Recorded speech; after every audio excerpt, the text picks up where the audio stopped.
بسم اللہ الرحمن الرحیم۔ دوستو، آج کی ویڈیو میں ہم 4 چیزوں پر بات کرنے جا رہے ہیں۔ نمبر 1، اسلام میں پردے کا کیا کانسیپٹ ہے۔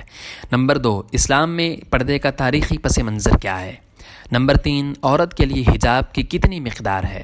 اور نمبر 4، اسلام میں کن افراد سے عورت کو پردہ کرنے کا حکم ہے اور کن افراد سے پردہ کرنے کا حکم نہیں ہے۔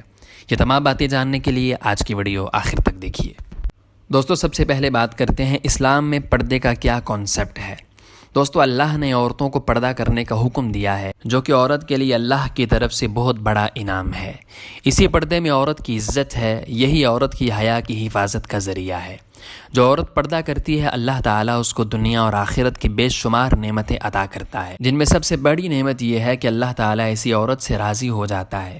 ظاہر ہے کہ ایک مسلمان عورت کے لیے اس سے بڑھ کر نعمت اور خوشی کیا ہو سکتی ہے کہ اللہ اس سے راضی ہو جائے۔ دوستو، عورت سراپا پردہ ہے۔ جامع ترمذی کے اندر بڑی پیاری حدیث ہے، اللہ کے آخری نبی صلی اللہ علیہ وسلم نے فرمایا، عورت سراپا پردہ ہے، جب وہ نکلتی ہے تو شیطان اس کو جھانکتا ہے۔ یعنی شیطان کی یہ کوشش ہوتی ہے کہ وہ لوگوں کو اس بات پر ابھارے کہ وہ اس عورت کو دیکھ کر بد نظری اور دیگر گناہوں میں مبتلا ہو جائیں۔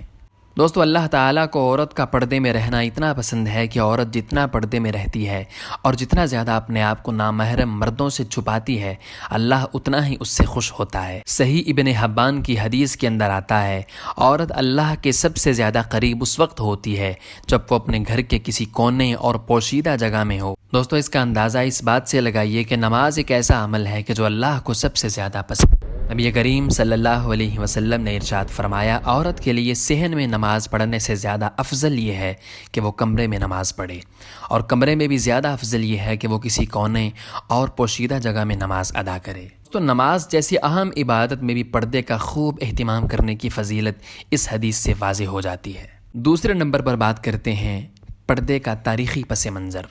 دوستو، حجاب عربی زبان کا لفظ ہے اور پردہ فارسی زبان کا لفظ ہے۔ یہ دونوں الفاظ تقریباً ہم معنی ہیں۔ عورت کا غیر مرد، نامحرم اور اجنبی سے ستر چھپانا، اپنے آپ کو پوشیدہ رکھنا حجاب اور پردہ کہلاتا ہے۔ ویسے بھی عورت کا مطلب یہی ہے کہ ڈھکی ہوئی چیز۔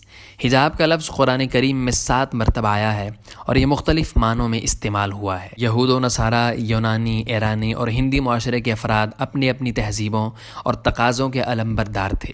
ان کے یہاں مذہباً پردے کا کوئی تصور یا قانون نہیں تھا، لیکن بعد از اسلام جو مسلمانوں کے تمدن اور معاشرت کی بنیاد پڑتی گئی، اس کے متعلق مناسب احکام نازل ہوتے گئے، حتیٰ کہ شریعت مطہرہ نے مسلمانوں کے شرم و حیا اور عزت و ناموس کی پوری حد بندی کر دی۔ اسلام اولین مذہب ہے کہ جس نے حجاب کا حکم دیا، اور مسلمان اولین قوم ہے جس نے پردے کو رواج دیا۔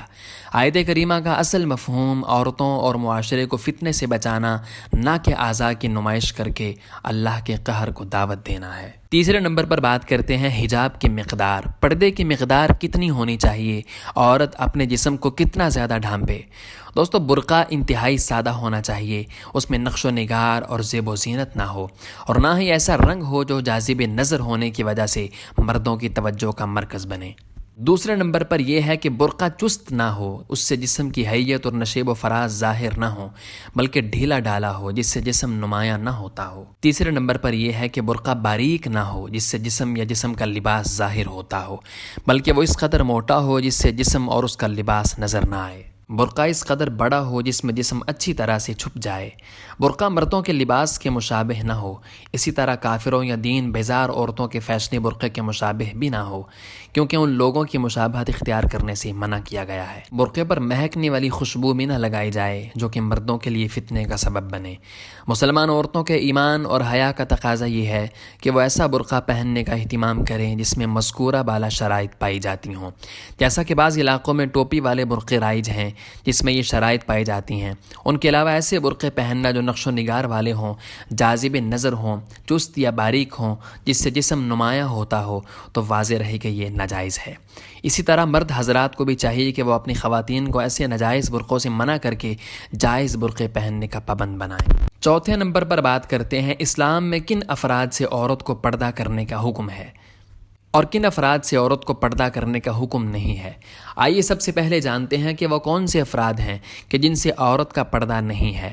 نمبر 1 باپ، نمبر 2 بھائی، نمبر 3 چچا، نمبر 4 ماموں، نمبر 5 شوہر، نمبر 6 سسر، نمبر 7 بیٹا، نمبر 8 پوتا، نمبر 9 نواسا، نمبر 10 شوہر کا بیٹا، نمبر 11 داماد، نمبر 12 بھتیجا، نمبر 13 بھانجا، نمبر 14 مسلمان عورتیں، نمبر 15 کافر باندی، نمبر 16 ایسے افراد جن کو عورتوں کے بارے میں کوئی علم نہیں، مثلا چھوٹے بچے جن کو ابھی یہ سمجھ نہیں کہ عورت کیا ہے، مرد و عورت کے فرق کے بارے میں علم نہ ہو۔ اس کے علاوہ تمام اجنبی مردوں سے عورت کا پردہ ہے۔ اب آئیے آپ کو ان افراد کے بارے میں بتاتے ہیں کہ جن سے عورت کا پردہ فرض ہے۔ نمبر 1 خالہ زاد بھائی، نمبر 2 ماموں زاد، نمبر 3 چچا زاد، نمبر 4 پھوپھی زاد، نمبر 5 دیور، نمبر 6 جیٹھ، نمبر 7 بہنوئی، نمبر 8 نندوئی، نمبر 9 خالو، نمبر 10 پھوپھا، نمبر 11 شوہر کا چچا،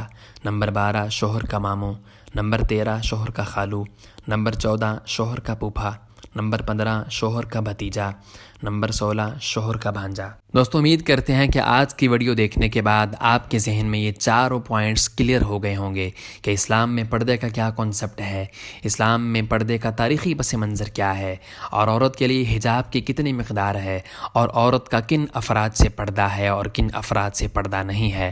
اگر ویڈیو اچھی لگے تو اس کو لائک اور شیئر ضرور کیجیے، اور ہمارے چینل کو ضرور سبسکرائب کیجیے تاکہ نیکسٹ اچھی ویڈیوز آپ کو دیکھنے کے لیے مل سکیں۔